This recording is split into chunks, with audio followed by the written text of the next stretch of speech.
1, 2, 3 start sir.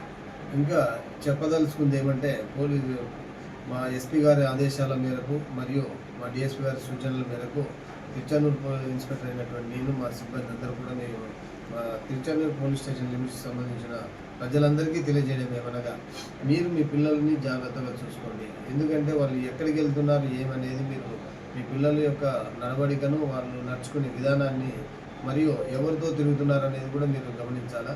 ఇందులో ఒక 2-3 పిల్లలు కొంచెం స్కూల్కి వెళ్ళకుండా ఇంటి దగ్గర ఉండేటటువంటి పిల్లలతో జత చేరి ఆ మిగతా 3 పిల్లలు కూడా వాళ్ళతో కలిసి వెళ్ళడం జరిగింది. కాబట్టి మీ పిల్లలు ఎవరితో తిరుగుతున్నారు అనేది మీకే తెలుస్తుంది. కాబట్టి అలాంటి ఎవరైనా చెడు సహవాసాలకు అలవాటై వెళ్తున్నట్లయితే మీరు వాళ్ళ విషయంలో ఏదైనా మాకు ఇన్ఫర్మేషన్ ఇస్తే అలాంటి వారిని కొంచెం తీసుకొని వచ్చి కౌన్సిలింగ్ ఇవ్వడం, వారికి మంచి ప్రవర్తన ఎలా నడుచుకోవాలనే దాని మీద వాళ్ళ కౌన్సిలింగ్ చేసి పంపిస్తాము. కాబట్టి తల్లిదండ్రులు ఫస్ట్ నుంచి మీరే మీ పిల్లల్ని జాగ్రత్తగా చూసుకోవాలి. అలాగే వాళ్ళు ఎక్కడ వెళ్తున్నారు, ఎవరితో తిరుగుతున్నారు, ఏమి అలవాట్లు చేసుకుంటున్నారు అనే దాని మీద ప్రత్యేక శ్రద్ధ మీరే పెట్టాలి.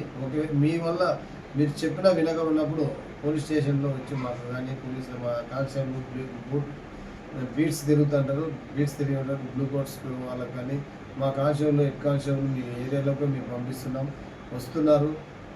అక్కడికి వచ్చినప్పుడు వాళ్ళకి చెప్తే వాళ్ళని పిలుచుకొని వచ్చి వాళ్ళ మీద ప్రత్యేక చొరవ తీసుకొని వారిని మంచిగా నడుచుకునే విధంగా మేము వారికి కౌన్సిలింగ్ చేయడం జరుగుతుంది. కాబట్టి ప్రతి ఒక్కరు కూడా పోలీస్కి సహకరించండి. పోలీసు యొక్క సేవలను మీరు ఉపయోగించుకోవాల్సిందిగా మీ అందరికీ మనవి చేసుకుంటున్నాను. Thank you.